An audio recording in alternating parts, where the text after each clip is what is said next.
ఉపాసన కొణిదెల. ఈవిడ పేరు మనం అసలు వినక అంటే స్పెషల్‌గా నేను చెప్పక్కర్లేదు. చాలా famous. Global star Ram Charan గారి వైఫ్. అలాగే కామినేని గ్రూప్స్‌లో మరి వారసురాలు. వీళ్ళ ఆస్తుల గురించి గానీ, లగ్జరియస్ లైఫ్ గురించి గానీ మనందరికీ తెలుసు.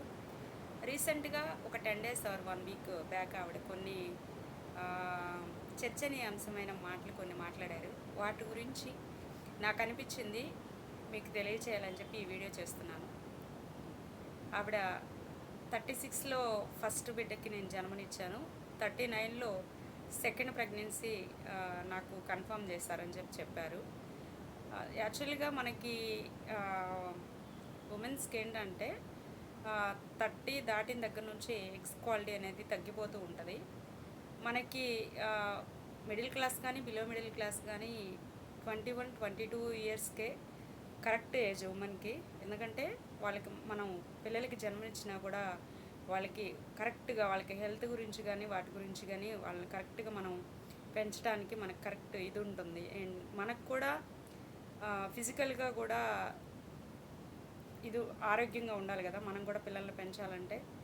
ఆఫ్టర్ 35 ఏంటంటే మజిల్ కానీ బోన్స్ కానీ అన్నీ కూడా వీక్ అయిపోతాయి. రకరకాల విటమిన్స్ డెఫిషియన్సీ అనేది వస్తుంటుంది ఎస్పెషల్లీ ఉమెన్స్కి.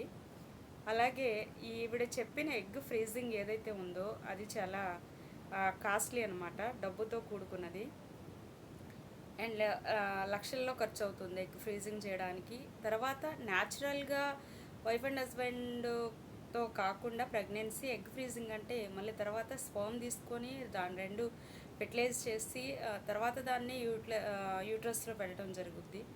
ఇవన్నీ మన మధ్యతరగతి కుటుంబాలు కానీ పేదవాళ్ళు కానీ మన వల్ల అయ్యే పనులు కాదు. ఆవిడ చెప్పిన ఒక విషయం మనం ఆవిడతో అగ్రి అవ్వచ్చు. ఏంటంటే ఉమెన్స్కి కూడా మరి ఆర్థికంగా వాళ్ళు కూడా ఎదిగిన తర్వాత కెరియర్ ప్లాన్ చేసుకోవాలని చెప్పారు. అది కరెక్ట్ వర్డు. ఎందుకంటే ప్రతి అమ్మాయి తన కాళ్ళ మీద తను నిలబడాలి. బిజినెస్ కానీ అలాగే ఎడ్యుకేషన్ పరంగా కానీ ఏదైనా కానీ తనకు నచ్చిన ఒక కెరియర్ ప్లాన్ చేసుకుని దానిలో ఖచ్చితంగా అమ్మాయిలు అయితే ఫైనాన్స్గా అంటే ఎవరి మీద ఆధారపడకుండా ఇండిపెండెంట్గా ఎదగాలి. ఈ ఒక్క ఓడు కరెక్ట్ ఓడు. తర్వాత 40 సంవత్సరాల వయసులో మనం గనక ప్రెగ్నెన్సీ కన్ఫర్మ్ అయ్యి డెలివరీ అయితే మనం డెలివరీ అయిన మనం కన్నా పిల్లలకి 20 ఇయర్స్ వచ్చేసరికి మన ఏజ్ 60 ఇయర్స్. 60 సంవత్సరాల్లో ఎంత కోటీశ్వరులైనా ఎంత ఫిజికల్ ఎక్సర్సైజ్ చేసినా కూడా ఎన్ని జాగ్రత్తలు తీసుకున్నా కూడా 60 సంవత్సరాల్లో 20 సంవత్సరాల పిల్లలతో మనం ఎక్కడికైనా ట్రావెల్ చేయగలమా అంటే వాళ్ళతో సరదాగా ఒక ప్లేస్కి వెళ్ళాలంటే కూడా మనం వెళ్ళలేని పరిస్థితి. ఎందుకంటే అప్పుడు అన్నీ ఆరోగ్య సమస్యలు మనల్ని వెంటాడతాయి. బీపీ, షుగర్ కానీ ఇలాంటి వాటిల్లో ఖచ్చితంగా ఎలాంటి వాళ్ళైనా కానీ అంటే రోజు ఎంత హెల్దీ డైట్ తీసుకున్నా ప్రాపర్ జిమ్ ట్రైనర్ దగ్గర జిమ్ చేస్తున్నా హెల్త్ మెయింటైన్ చేస్తున్నా అలాగే ఏమైనా చేసినా 60 సంవత్సరాలకి ఎవరికి కూడా శరీరం పటుత్వం అనేది డెఫినెట్గా కోల్పోతుంది. మరి 40 సంవత్సరాల వయసులో మనం పిల్లలకి జన్మనిస్తే వాళ్ళకి 20 సంవత్సరాలు వచ్చేసరికి మనకు 60 సంవత్సరాలు వస్తే వాళ్ళతో అంటే వాళ్ళకి మ్యారేజ్ అయ్యేటప్పటికి వాళ్ళకి పిల్లలు అయ్యేటప్పటికి మనం ఉంటామో ఉండమో తెలియదు. ఎందుకంటే ఈ రోజుల్లో రకరకాలైనటువంటి ఆరోగ్య సమస్యలు ఎంత డైట్ కంట్రోల్ చేసినా ఎంత డాక్టర్స్ దగ్గరికి వెళ్ళి మాట్లాడినా చేసినా కూడా రకరకాల ఆరోగ్య సమస్యలు వెంటాడుతూనే ఉన్నాయి. అవి మనం తినే ఫుడ్ అవ్వచ్చు, లేదా స్ట్రెస్ అవ్వచ్చు, ఆర్థిక కారణాలు అవ్వచ్చు, ఆరోగ్య కారణాలు అవ్వచ్చు. ఇదైతే హెల్తీ స్టేట్మెంట్ కాదు. ఎందుకంటే 40 సంవత్సరాల వయసులో పిల్లల్ని కనడం అనేది ఎంతో ఖర్చుతో కూడుకున్నది. అలాగే ఉపాసన గారు లాంటి సెలబ్రిటీస్కి ఏంటంటే ఆవిడికి ఇంట్లో మరి కూర్చున్నా నుంచున్నా ఆవిడికి చుట్టూతా మరి సర్వెంట్స్ ఉంటారు.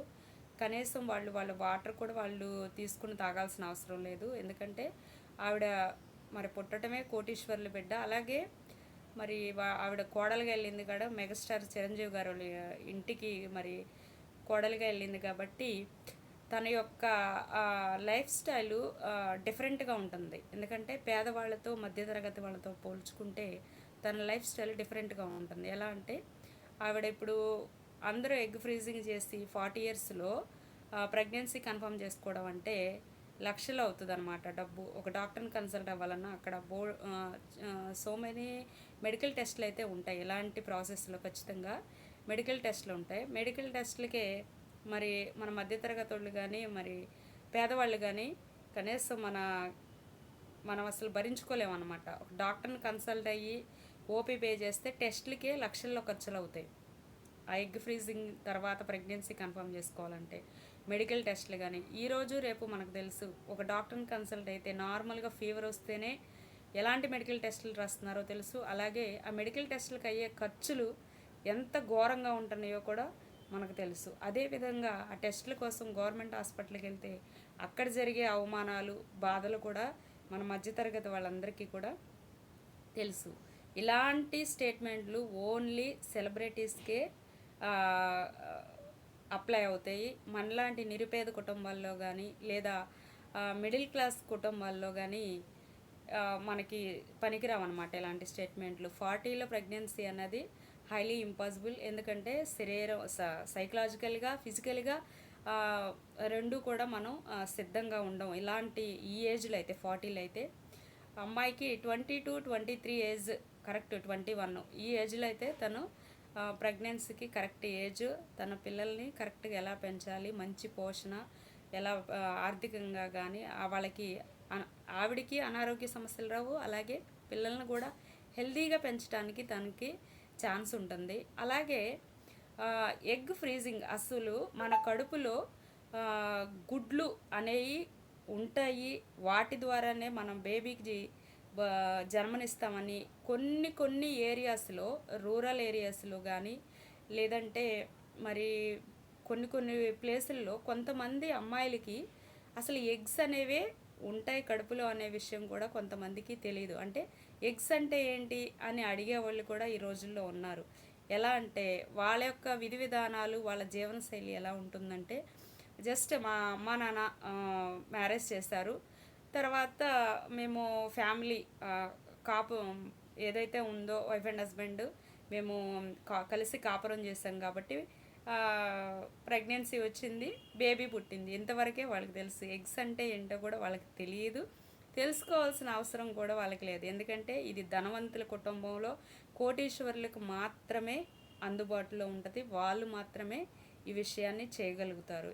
40లో పిల్లల్ని కంటమన్నది మామూలు విషయం కాదు. ఎంతో డాక్టర్స్ కానీ మెడికల్ స్టాఫ్ కానీ, ఎందుకంటే వాళ్ళకి ఆల్రెడీ హాస్పిటల్స్ ఉన్నాయి కాబట్టి ఆవిడ అడుగులకి మడుగులొత్తే మెడికల్ స్టాఫ్ అలాగే మెడికల్ ఎక్విప్మెంటు మరి ఫారెన్ నుంచి కూడా డాక్టర్స్ వచ్చి ఆవిడకి డెలివరీ చేయడానికి కానీ హెల్త్కి సంబంధించినటువంటి అడ్వైజులు ఇవ్వడానికి కానీ అన్ని రకాలుగా మరి నీడున్న వ్యక్తి ఆవిడకి మాత్రమే ఇది సాధ్యం. ఎందుకంటే పేదవాళ్ళకి ఆవిడ చెప్పిన ఎగ్ ఫ్రీజింగ్ అనేది 100కి 200% కుదిరే పని కాదు. ఎందుకంటే మన పేదరికంలో మగ్గిపోతూనే ఉంటాం.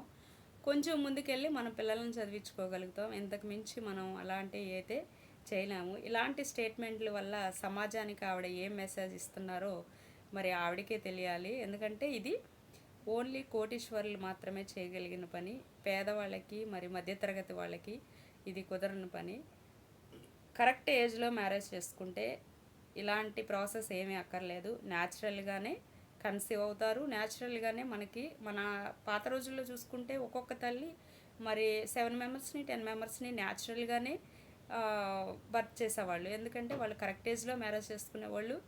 అలాగే కరెక్ట్ ఏజ్లో పిల్లలు కూడా వాళ్ళకి చేతికి వచ్చేవాళ్ళు. ఇలా 40 ఇయర్స్కి 20 ఇయర్స్కి మ్యారేజ్ చేసుకుంటే పేరెంట్స్కి 40 ఇయర్స్ వచ్చేసరికి వాళ్ళు మన చేతికి వచ్చేస్తారు. ఎలాగ 10th ఇంటర్ కూడా డిగ్రీ కూడా అయిపోద్ది వాళ్ళకి.